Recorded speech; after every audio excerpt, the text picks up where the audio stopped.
But the Mavs did have opportunities to sign Jalen Brunson. They didn't, and now it's very difficult for this organization.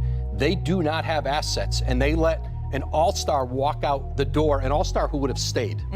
When Jalen Brunson signed with the New York Knicks in the 2022 offseason, I think the majority of NBA fans understood that what was happening was a result of the Dallas front office not seeing him as a piece that they could fit next to Luka if they wanted to win it all. Before Brunson even hit free agency, the Mavs had two opportunities to sign him and keep him. In the 2021 offseason, he was eligible for a 4-year, $56 million extension, but Dallas didn't offer it. And they had a chance to offer him a bigger contract in January of the next year, but they still decided not to. Jalen Brunson had stated how he was willing to sign both contracts, but the Mavs front office clearly questioned his true value. The only problem with that, on the Mavs side at least, was that when the playoffs came around, he proved that he was worth way more. And after the way he performed in the postseason, carrying in that Utah series and playing a big part in the Suns' downfall, thank you for that, more teams wanted Brunson, and they were willing to offer a significantly higher price for him than what Dallas had refused to give him and what they were now offering him. So as we all know, they let him walk in free agency, got nothing for him in return, and didn't even match the offer he got from the Knicks. And now here we are in the next season with Dallas eliminated from playing contention,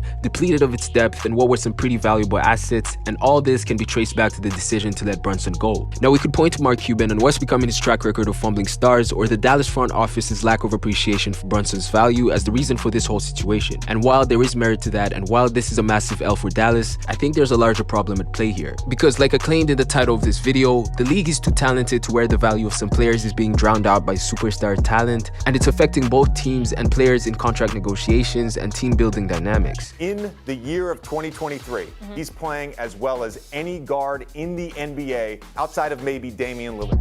I use Jalen Brunson as an example of this because we're now looking at him as a guy who could have been the glue that holds it all together for Dallas. And right now, he's having games like this in New York for the Knicks, and he's helping them to win games. But even though we seemingly recognize his value right now, don't forget that this is the same guy who was snubbed from the All-Star game. An even better example of this issue of talent being drowned out is Jalen Brown and his situation with the Boston Celtics. I think we all remember how Brown was a huge piece for Boston in that playoff run. I personally believe that he and Tatum have proven to be more of a 1A and 1B duo than a number 1 and 2 option. He's a top 20 player in this league, and he would probably be higher on that list if he wasn't playing with a top 10 player. I think it's no secret that Jalen Brown outperformed Tatum in that final series, and I'm not saying it to throw shade at Tatum, but rather to show just how valuable Brown is. If anything, that playoff run and that series proved that if both Tatum and Brown are producing as they're expected to, that roster can win it all. But what did the Celtics do in that offseason? They went out and stated that they were willing to offer Brown in a trade package for KD after he requested a trade last summer. Now, Kevin Durant is a top 3 player, but breaking apart the core that has been to multiple conference finals just to add him after they just reached the finals is not a good move, even if you're trying to win now.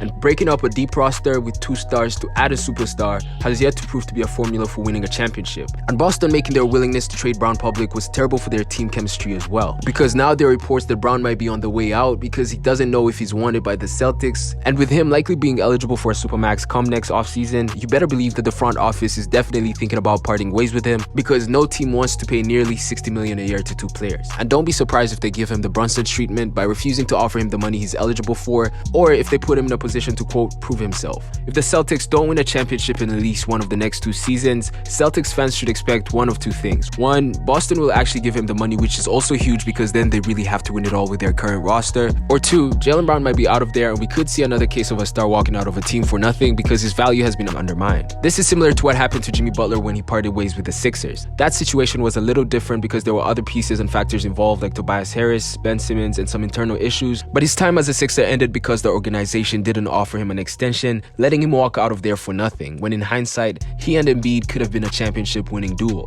Once again, the Butler and Philly situation is different, but there's a part of it that came down to Jimmy Butler's value being undermined. And one common thing we see with all these 3 cases of undermined value is that their initials are all JB, 1, and that they are or were in a position where they were playing with a superstar. So on a micro scale, this issue tends to be a problem in organizations, but it's an issue that plays itself out on a macro scale as well.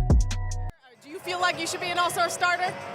I mean, I keep getting disrespected and it's cool. Joel Embiid is on pace to win the MVP award, but somehow he wasn't even picked as an all-star starter this season. Now, there are different things that go into earning that spot, like games played, position, and votings, and credit to the guys who made it. But if Embiid is left out for Durant, Tatum, and Giannis, who are all deserving of the spot, then that signals that maybe there is excess talent in the league. With Embiid, it's also interesting because last year he finished second in MVP voting, but somehow he didn't make the first team All-NBA in a season where many believed that he was for sure going to win MVP. It's unfortunate, I could have won at least one of those, if not two. But if you're looking for proof that the NBA is too talented, look no further than the standings in the Western Conference. The season is coming to an end, and the team records from the 5th position all the way to the 9th spot are separated by like 4 games. The league's talent is off the charts, and as a result, we will only continue to see things like stars being let go for nothing, many all-star snubs, and teams just being inches away from getting or keeping a playoff spot. It's good for the product of the NBA, but it clearly has a downside too. Let me know what you think in the comments. I haven't made a video like this in a while, so be sure to like it if you enjoyed it. Let me know if you want more videos like this, but until next time, peace.